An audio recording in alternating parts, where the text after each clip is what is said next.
Good evening, friends. Today we have BFM Module D, Chapter number 29, Liquidity Management Part 1 है friends. दो part होंगे hardly इस chapter में, क्योंकि बहुत ज़्यादा स्कोप है नहीं और पहले भी हमने MCQ पढ़े हुए हैं, और फिर भी जो है अपनी तरफ से कोशिश की जाएगी बेहतर से बेहतर की। क्वेश्चन नंबर 1 है, Which of the following aspects are covered under the framework for managing bank liquidity through the flow approach? Flow approach के तहत लिक्विडिटी को मैनेज करने के लिए कौन कौन से एस्पेक्ट कवर किए जाते हैं?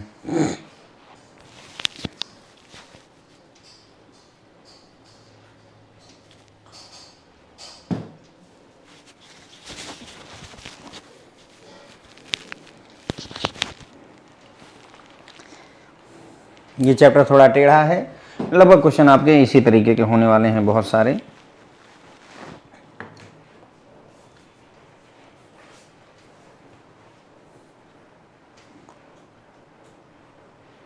फटाफट आंसर करिए फ्रेंड, जो लोग ज्वाइन कर चुके हैं।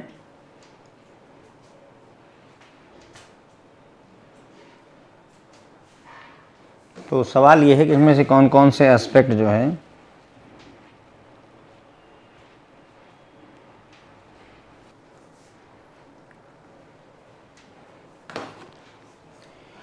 तो फ्रेंड जो है फ्लो अप्रोच में maturity ladder, alternative scenario, measuring liquidity over a chosen time frame और assumptions use in determining cash flow, ये सारी चीज़ें होती हैं। ये नहीं होता है पांचवा। So our answer is A. कौन कौन से एस्पेक्ट कवर किए जाते हैं? A higher ratio of volatile liability to total asset, volatile liability to total asset, ये जो रेशियो है अगर हायर है, ज़्यादा है, तो उसका क्या प्रभाव होता है?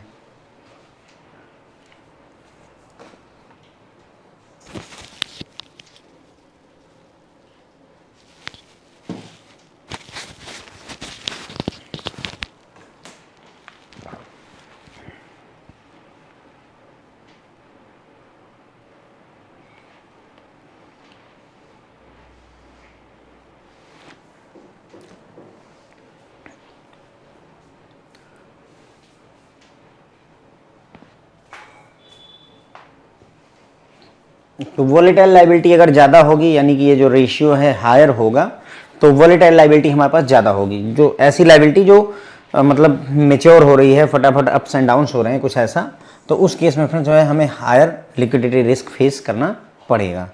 अगर लोअर होगा तो लोअर लिक्विडिटी रिस्क हमें फेस करना पड़ेगा।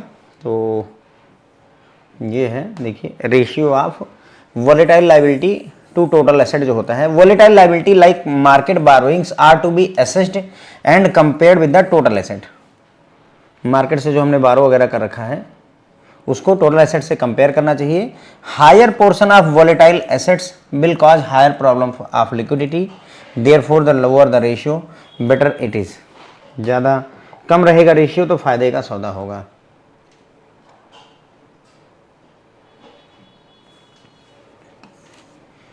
Which are the following are necessary step for managing liquidity risk in bank? Liquidity risk को अगर आप मैनेज करना चाहते हैं तो कौन कौन से नेसेसरी स्टेप्स हैं इसमें से?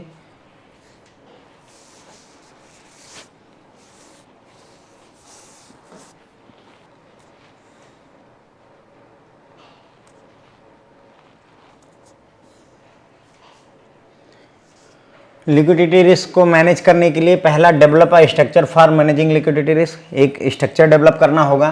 टॉलरेंस लेवल और लिमिट सेट करनी होगी लिक्विडिटी रिस्क के लिए।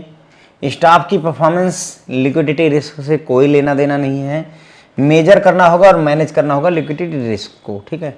नए डिपॉजिट स्कीम ऑफर करके भी हम लिक्विडिटी रिस्क में कोई चेंजेस नहीं ला रहे होते हैं। सो 1, 2 एंड 4।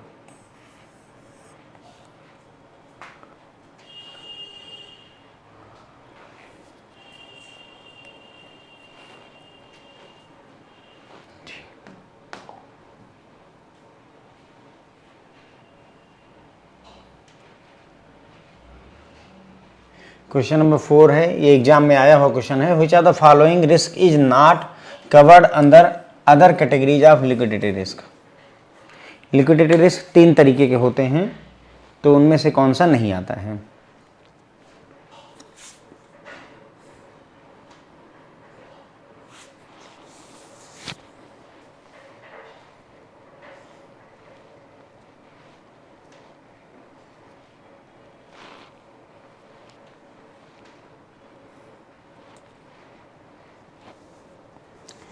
तो पुट रिस्क नहीं होता है फ्रेंड्स, बाकी ये 3 तरीके का होता है, फंडिंग रिस्क, कॉल रिस्क और time risk.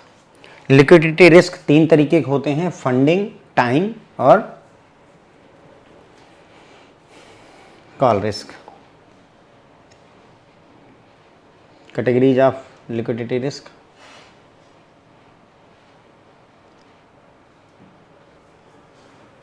Which of the following are considered basic contractual or relationship obligation that a bank must meet? तो इनमें से कौन कौन सी ऐसी बेसिक कॉन्ट्रैक्ट हैं, रिलेशनशिप हैं, जिनको बैंक को जरूर से जरूर पूरे करने पड़ेंगे। ये वादे जरूर पूरे करने पड़ेंगे, जैसे नए लोन की डिमांड पूरी करना, डिपॉजिट के विड्रॉल्स जरूर देना, मार्केटिंग के एक्सपेंसेस, एग्जिस्टिंग लोन कमिटमेंट पूरे करना, एडवर्टाइजिंग एक्सपेंसेस करना। तो इनमें से कौन कौन से कॉन्ट्रैक्ट हैं, ऑब्लिगेशन हैं, जिनको बैंकों को जरूर पूरा करना पड़ता है।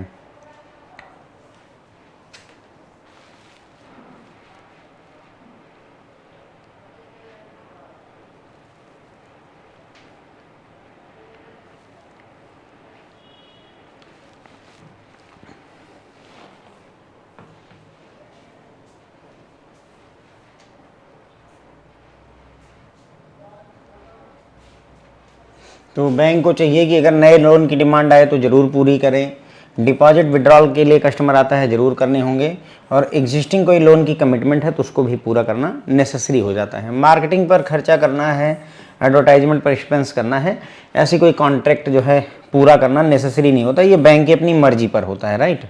ऐसा कोई कॉन्ट्रैक्ट जैसी बात नहीं होती है। सो 1, 2 एंड 4।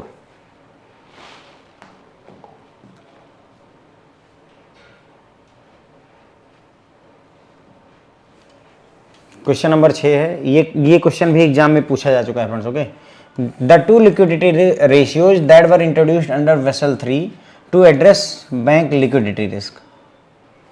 तो लिक्विडिटी रिस्क को मैनेज करने के लिए वेसल 3 में 2 नए लिक्विडिटी रेशियो इंट्रोड्यूस किए गए थे, उनके नाम क्या हैं।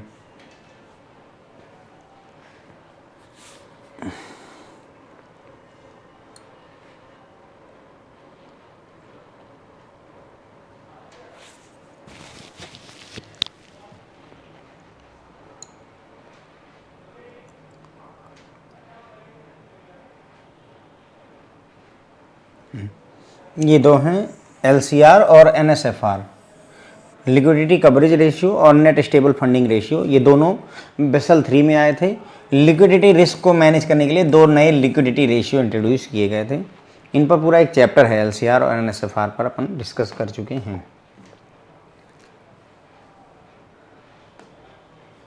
Measuring and managing funding requirement can be done through 2 approaches.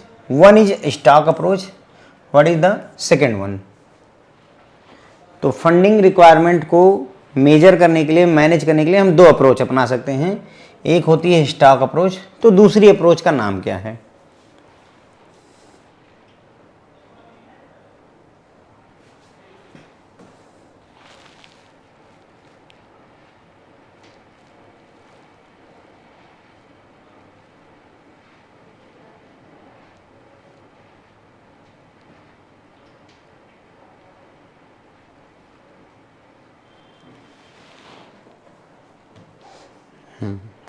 तो सर एक स्टॉक अप्रोच होती है, तो दूसरी फ्लो अप्रोच है। ठीक, स्टॉक अप्रोच और फ्लो अप्रोच, स्टॉक अप्रोच और फ्लो अप्रोच। क्वेश्चन नंबर 8 है, time risk arise from which of the following circumstances. Time risk जो है किन परिस्थितियों में बनता है।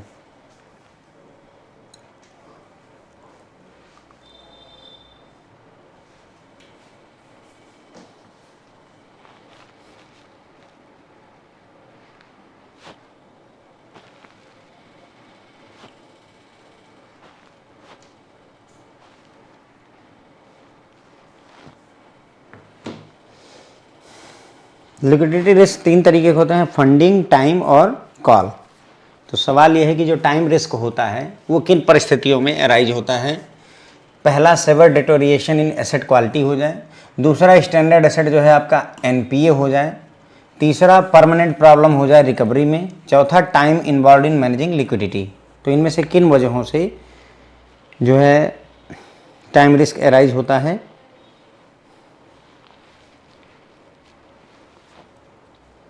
तो अगर ये परमानेंट ना होकर के फ्रेंड टेम्प्रोरी होता ना तो सारे सही हो जाते। तो इसलिए हमारा 1, 2 और 4 सही है। टेम्प्रोरी प्रॉब्लम इन रिकवरी अगर होता तो ये सही हो जाता। तो ये है friends, severe deterioration in asset quality, temporary problem recovery में, टाइम जो इन्वॉल्व है मैनेजिंग लिक्विडिटी, और स्टैंडर्ड एसेट एनपीए में अगर कन्वर्ट होता है तो फ्रेंड्स उससे टाइम रिस्क अराइज होता है। Need to compensate for non receipt of expected inflow of fund arises due to. Time risk क्यों अराइज होता है?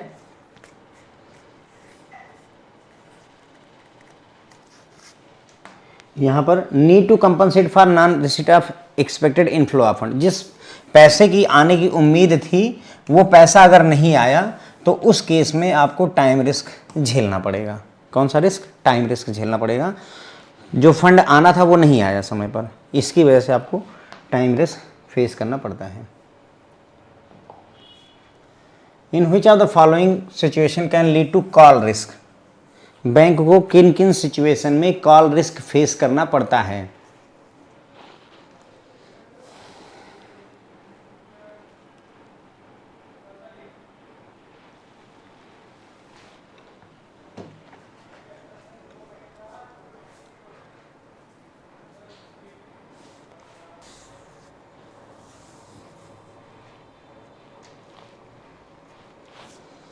तो कॉल रिस्क फेस होता है जब conversion of non fund based limit का फंड बेस्ड लिमिट में कन्वर्जन हो जाए, फंड नहीं देने थे देने पड़ गए, और स्वैप एंड ऑप्शन, इन दोनों केसेस में फ्रेंड जो है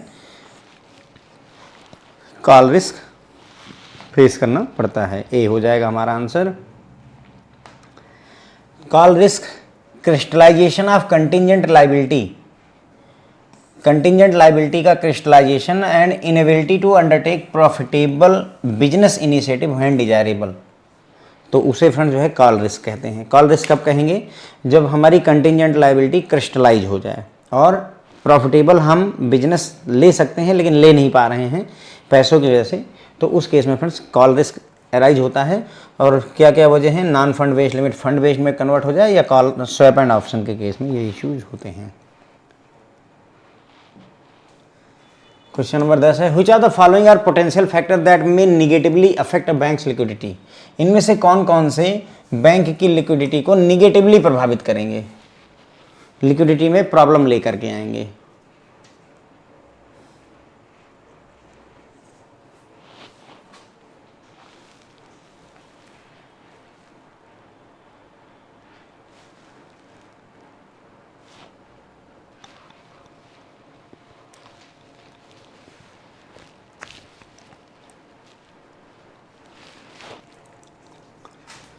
तो निगेटिवली अफेक्ट करेगा अगर अर्निंग में डिक्लाइन हो, लिक्विडिटी कम होगी, बिजनेस अपॉर्चुनिटी एक्सपैंड हो गई, मतलब हमारे पास और बिजनेस के अवसर आएंगे, पैसा खर्च होगा, इंक्रीज इन एनपीए, एनपीए बढ़ेगा, हमारी कमाई घटेगी, down grading by rating agency, rating agency हमारी अगर डाउन ग्रेडिंग करेंगी तो ये सभी चीज़ें हमें प्रभावित करने वाली हैं लिक्विडिटी को। So C is our answer. Employ turnover से लिक्विडिटी पर निगेटिव इफेक्ट नहीं दिखाते। ये सर चैप्टर ऐसा ही है, सूखा सूखा सा लग भी रहा होगा कि हाँ क्या क्वेश्चन है ये। सो chapter number 29 liquidity risk part 1 है हमारा।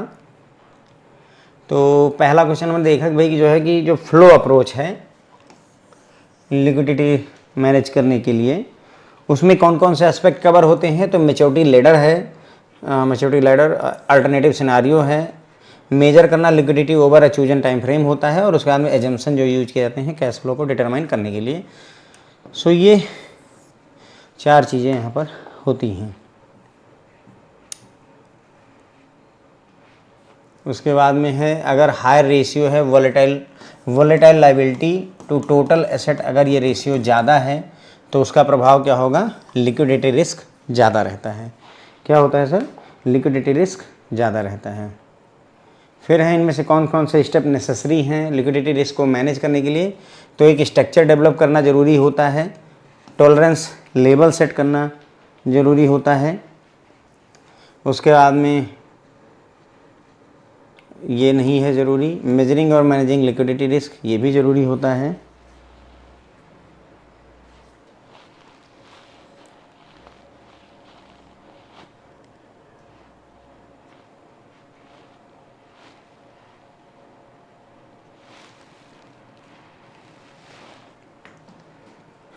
और नई डिपॉजिट स्कीम ये नहीं होता है। ठीक, तो हमारा 1, 2 और 4 हो जाएगा,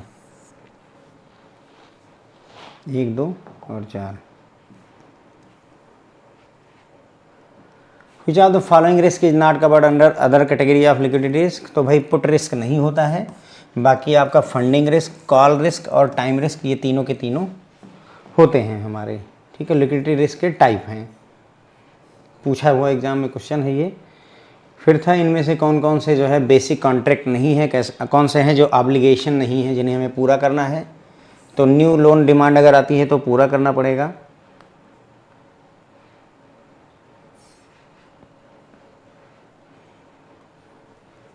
डिपॉजिट विड्रॉल करना पड़ेगा, एग्जिस्टिंग लोन कमिटमेंट करने पड़ेंगे पूरे, ये दोनों हम इग्नोर कर सकते हैं। सो ए हो जाएगा हमारा आंसर। फिर ये है कि 2 नए जो है लिक्विडिटी रेशियो इंट्रोड्यूस किए गए थे बेसल 3 में लिक्विडिटी रिस्क को मैनेज करने के लिए। तो ये कौन कौन से हैं सर, ये है आपका LCR लिक्विडिटी कवरेज रेशियो और NSFR net stable funding ratio. ठीक, LCR और NSFR 2 रेशियो लाए गए थे। ये क्वेश्चन भी फ्रेंड्स पूछा जा चुका है एग्जाम में। फिर उसके बाद में फंडिंग और रिक्वायरमेंट को मैनेज और मेजर करने के लिए स्टॉक अप्रोच है एक, और दूसरी कौन सी अप्रोच है सर, तो सर दूसरी फ्लो अप्रोच होती है। एक स्टॉक अप्रोच है और दूसरी फ्लो अप्रोच होती है। फिर है कि टाइम रिस्क किन किन परिस्थितियों में अराइज होता है, तो एसेट क्वालिटी डिटोरिएट हो जाए, स्टैंडर्ड एसेट NPA में बदल जाए, टाइम लिक्विडिटी रिस्क को मैनेज करने में जो लगे। तो 1, 2 और 4। टाइम रिस्क होता क्या है अगर ये देखना है तो भाई जो फंड आना था वो एक्सपेक्टेड फंड की रिसिप्ट नहीं हुई, जिसकी वजह से उसको आपको कंपनसेट करना पड़ रहा है, तो you are facing time risk. Time risk face करने में किन किन वजहों से, एसेट क्वालिटी गिर जाए, स्टैंडर्ड एसेट NPA में कन्वर्ट हो जाए, टेम्पोररी प्रॉब्लम रिकवरी में आ जाए, या टाइम इन्वॉल्व मैनेजिंग लिक्विडिटी, समय लग रहा है, इन वजहों से होता है। फिर उसके बाद में अगला क्वेश्चन है कॉल रिस्क जो है किस वजह से होता है, तो नॉन फंड बेस्ड का फंड बेस्ड में कन्वर्ट हो जाना और स्वैप एंड ऑप्शन की वजह से। ये पूछा जा चुका है फ्रेंड, ध्यान रखिएगा कि स्वैप एंड ऑप्शन की वजह से कौन सा रिस्क अराइज होता है, ध्यान रखिएगा कॉल रिस्क होता है। ठीक, ये क्वेश्चन पूछा जा चुका है। ठीक, तो ये हो गया हमारा। और इसमें ये भी पूछा जा चुका है कि भाई जून 2025 से शायद पूछा गया, क्रिस्टलाइजेशन ऑफ कंटिजेंट लायबिलिटी की वजह से कौन सा रिस्क अराइज होता है। इवन हो सकता है एक आधा क्वेश्चन भी आपको इस चैप्टर में मिले। तो क्रिस्टलाइजेशन ऑफ कंटिजेंट लायबिलिटी से हमें कॉल रिस्क फेस करना पड़ता है। फिर है कि भाई इनमें से कौन सा पोटेंशियल फैक्टर है जो बैंक की लिक्विडिटी को निगेटिवली अफेक्ट करता है, तो अर्निंग में डिक्लाइन होना, expanded business opportunities, non performing asset का बढ़ना और रेटिंग का डाउनग्रेड होना एजेंसीज के द्वारा, ये सारी चीज़ें प्रभावित करती हैं। तो 1, 2, 3 और 5 ये सारी चीज़ें। ये द फैक्टर्स में अफेक्ट बैंक्स लिक्विडिटी में decline in earning, increase in non performing asset, deposit का concentration, downgrading by rating agency, expanded business opportunity, acquisition, new tax initiative, ये सारी चीज़ें हैं जो बैंक की लिक्विडिटी को पॉजिटिवली या निगेटिवली प्रभावित करती है, लेकिन प्रभावित करती हैं। Question number 11, what does net loan to total deposit ratio indicate. Net loan to total deposit ratio, net loan to total deposit ratio क्या इंडिकेट करता है।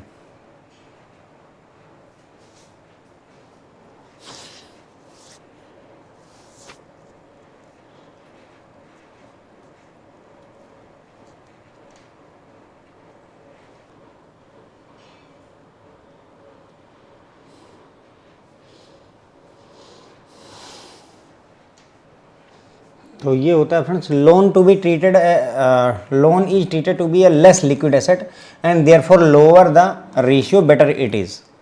तो net loan to total deposit ratio जो होता है, उसमें रेशियो जितना कम होगा उतना ही बेहतर रहता है। ये हमारा आंसर है। Here is the explanation of it.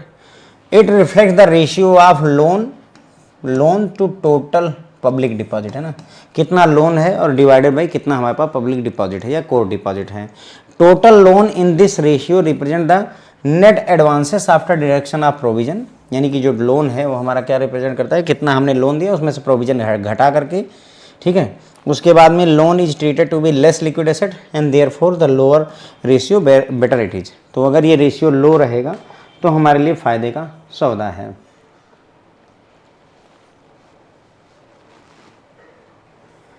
Funding risk arises due to which are the following situation. Funding risk जो है किस सिचुएशन में अराइज होता है?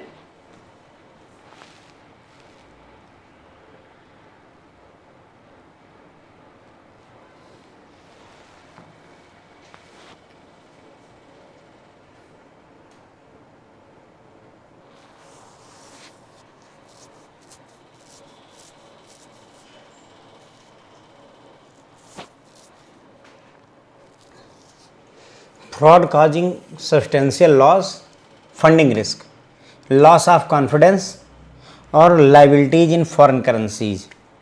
ये तीन चीज़ें हैं फ्रेंड जो कि आपको फंडिंग रिस्क जो है अराइज करके देती हैं। फंड की क्रंच हो जाना एक तरीके से,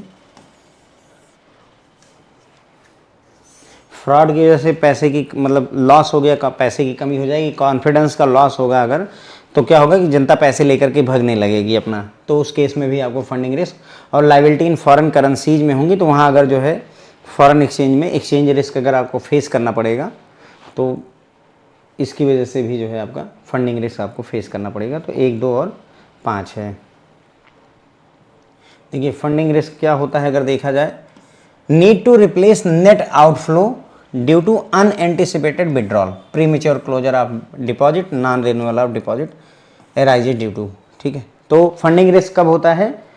नेट आउटफ्लो जो है हमारा उसको अनएंटिसिपेटेड विड्रॉल की वजह से रिप्लेस करना पड़ता है, ठीक है। Need to replace net outflow due to मतलब हमें उम्मीद नहीं थी कि एफडी विड्रॉ हो जाएगी, रिन्यूअल नहीं होगा, लेकिन ये सारी चीज़ें हो गई, एफडी पहले से ही ब्रेक हो गई, जिसकी वजह से हमारा जो नेट आउटफ्लो है वो प्रॉब्लम में आ गया है। अब हम उसके लिए पैसे अरेंज करना पड़ेगा, यानी हमें फंडिंग रिस्क फेस करनी पड़ेगी। और फंडिंग रिस्क जो है 4 कारणों से होती है। फ्रॉड जिसकी वजह से लॉस हुआ है, सिस्टमिक रिस्क की वजह से भी फंडिंग रिस्क फेस करना पड़ेगा, लॉस ऑफ कॉन्फिडेंस से और लायबिलिटीज इन फॉरेन करेंसीज से। What type of assets are included in prime asset to total asset ratio? मतलब सवाल यह है कि प्राइम एसेट में क्या चीज़ें शामिल की जाती हैं prime asset to total asset ratio में। Prime asset to total asset ratio में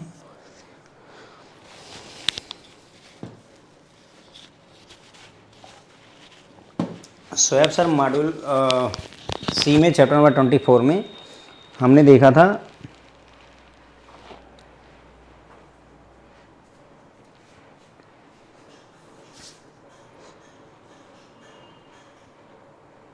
ट्रेजरी प्रोडक्ट होते हैं मेरे ख्याल से, है ना। तो भाई प्राइम एसेट में क्या आता है, सवाल ये है सरल सा। प्राइम एसेट में तो प्राइम एसेट में cash balance with the bank या अदर बैंक, ये चीज़ आती है, cash balance with the bank और अदर बैंक। देखिए प्राइम एसेट्स में include cash balance with the bank, bank के पास जो कैश बैलेंस है, या and balance with other banks including central bank which can be withdrawn at any time without any notice, ये चीज़ होती है, ठीक है। तो मतलब प्राइम एसेट में क्या चीज़ आती है, बैंक के पास जो कैश है बैलेंस है, या फिर किसी और बैंक के साथ जमा कर रखा है, या आरबीआई के साथ पैसा जमा कर रखा है, जिसको वो जब चाहे तब विड्रॉ कर ले बिना किसी नोटिस के, तो फ्रेंड्स उसे प्राइम एसेट बोला जाता है। और ये जितना ज़्यादा रहेगा prime asset to total asset ratio जितना ज़्यादा रहेगा उतना ही अच्छा रहता है, ये इसका फंडा है। A dot dot should be used to compare a bank's future cash inflow to its future cash outflow over a series of specified time period.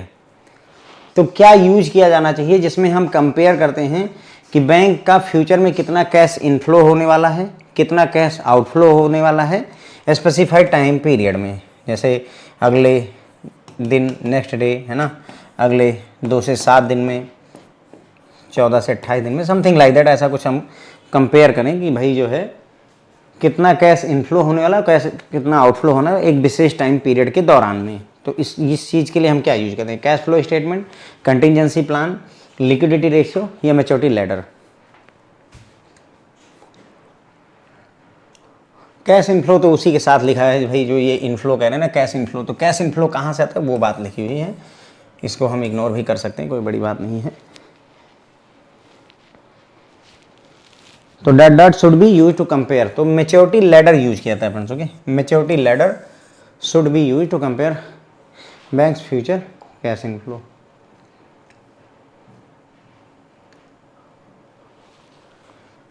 Question number 15, ये क्वेश्चन एग्जाम में आया हुआ है। Which are the following risk arise due to crystallisation of contingent liabilities and the entity's inability to undertake profitable business initiative. तो इनमें से कौन से रिस्क अराइज होते हैं कंटिजेंट लायबिलिटी के क्रिस्टलाइजेशन से, या एंटिटी जो है प्रॉफिटेबल बिजनेस इनिशिएटिव नहीं ले पा रही है, तो कौन सा रिस्क हमें फेस करना पड़ता है?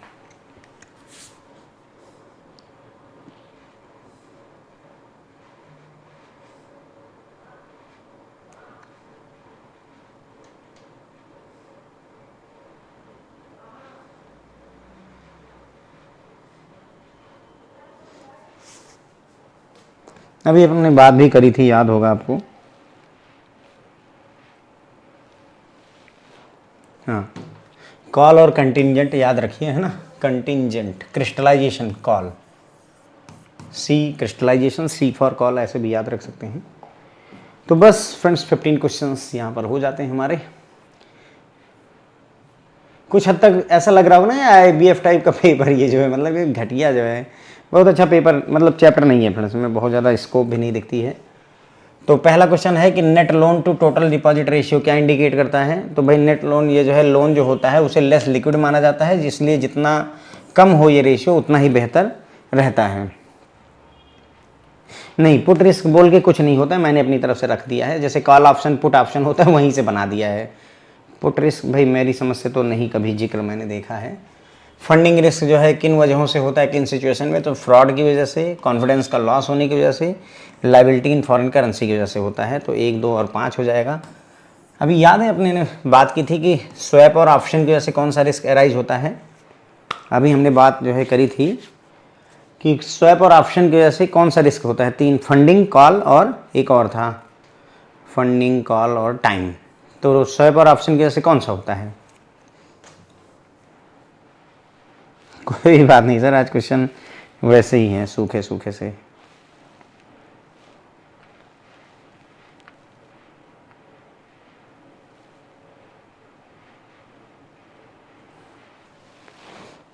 कॉल रिस्क होता है ना, ध्यान रखिएगा फ्रेंड्स। ओके, क्योंकि एग्जाम में ऐसे ही सूखा सूखा पूछेंगे तो फिर फंसेगा मामला अपना। ओके, इनमें से कौन से प्राइम एसेट में इंक्लूड किए जाते हैं? तो प्राइम एसेट में कैश बैलेंस जो बैंक के पास है, प्लस कैश बैलेंस जो अदर बैंक के पास है, या जो कैश बैलेंस RBI के पास है, ये सारे के सारे आपके प्राइम एसेट में जोड़े जाते हैं। Prime asset to total asset जो रेशियो है, जितना ज़्यादा होता है उतना ही अच्छा रहता है अपने लिए। ठीक, फिर ये हमने देखा भाई कि इसमें से ये किसके बारे में बात हो रही है? तो फ्रेंड्स ये मैच्योरिटी लैडर है। A maturity ladder should be use to compare a bank's future cash inflow to its future cash outflow. Future cash inflow को फ्यूचर कैश आउटफ्लो को मैच करने का काम मैच्योरिटी लैडर के थ्रू करा जाता है स्पेसिफाइड टाइम पीरियड के लिए। फिर उसके बाद में उन्होंने देखा कि भाई जो है कौन सा रिस्क अराइज होता है? Crystallisation of contingent liabilities. Crystallisation of contingent liability समझते हैं?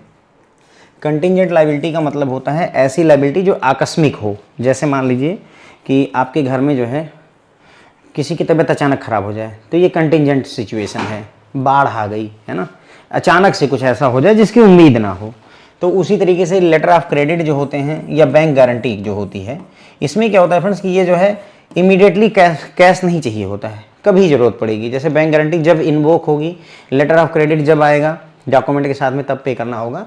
तो उस केस में इन्हें कंटिजेंट बोलते हैं कि अचानक कभी भी ज़रूरत पड़ सकती है एक तरीके से, है ना। तो इनको कंटिजेंट लायबिलिटी बोलते हैं। क्रिस्टलाइजेशन का मतलब होता है फॉरेन करेंसी की लायबिलिटी को इंडियन करेंसी की लायबिलिटी में कन्वर्ट करना।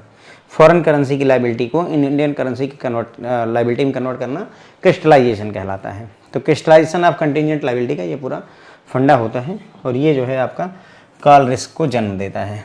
किसको देता है सर? कॉल रिस्क को जन्म देता है। ठीक, thank you so much friends. Letter of credit chapter में आपने शायद पढ़ा भी होगा क्रिस्टलाइजेशन ऑफ कंटिजेंट लायबिलिटी, वहाँ ध्यान होगा आपको अगर, तो एलसी चैप्टर में पढ़ा है हमने। तो बस यहीं पर फ्रेंड्स अपनी बात खत्म हो जाती है। अगर आप चाहें तो जो है क्लास ड्रॉप कर सकते हैं। कल हम चैप्टर नंबर 29 का पार्ट 2 करेंगे। मेरे साथ साथ ही आप चैप्टर पढ़ लें, बेहतर रहेगा। इसके बाद हम मूव करेंगे चैप्टर नंबर 30 की तरफ में। ठीक है, उसमें भी हार्डली 2 ही लेक्चर बनने वाले हैं। ये पूरा मॉड्यूल डी खत्म होता है, उसके बाद में हम मॉड्यूल ए की तरफ बढ़ेंगे, फिर बी की तरफ बढ़ेंगे। Here we will do mostly numerical plus case study plus top questions. ठीक, बस ये 3 ही चीज़ें होंगी। अब वो चाहे किसी चैप्टर में अगर जो है सिर्फ एक ही लेक्चर बनेगा तो सर एक ही लेक्चर बनाएंगे अपन, और ज़्यादा नहीं बना पाएंगे। अगर तो 13 आंसर अगर करेक्ट है तो बहुत अच्छा है सर, स्कोर है ना। Chapter number live class 21 is not uploaded, ऐसा नहीं होना चाहिए। मैं 21 इज़ नॉट अपलोडेड,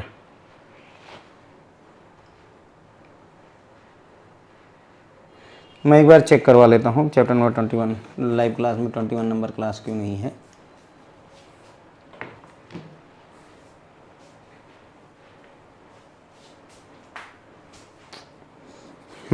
हाँ बिल्कुल सर, देखिए ऐसा है कि अगर हम डाउट की बात करें ना, 2 क्वेश्चंस में डाउट अराइज हो रहे हैं। मैं भी सहमत हूँ आपकी बात से।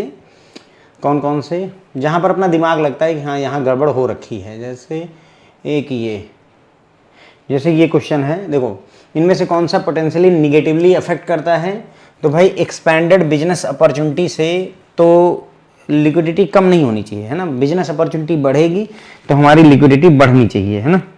तो थोड़ा सा मुझे जो है क्वेश्चन नंबर 10 में डाउट है कि शायद ये आंसर यहाँ पर ये लिखा होता कि इनमें से कौन सा अफेक्ट करता है बैंक की लिक्विडिटी को, यहाँ निगेटिव ना लिखा होता, then we should go for this, है ना।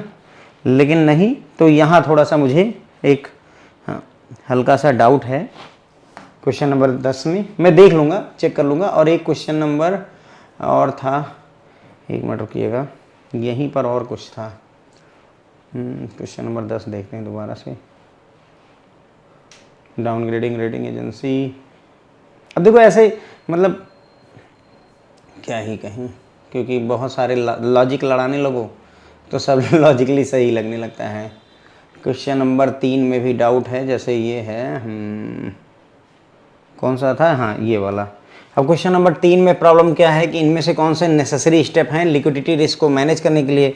तो अगर हम न्यू डिपॉजिट स्कीम ऑफर करते हैं तो भाई हो सकता है कि नए स्कीम ऑफर करने की वजह से फ़ायदा ये हो कि हम लिक्विडिटी रिस्क को मैनेज कर पा रहे हों, है ना। पहले हमने मान लो ज़्यादा दिन के लिए एफडी दे रखी थी, अब कम दिन के लिए दे दिया, या पहले कम दिन के लिए एफडी होती थी, ज़्यादा दिन के लिए दे दिया, कुछ ऐसा संभव है। मैं एग्री करूँगा सर, पर मैं इसको एक बार थ्रोली जो है चेक कर लूँगा, फिर ही बात करेंगे इसके बारे में।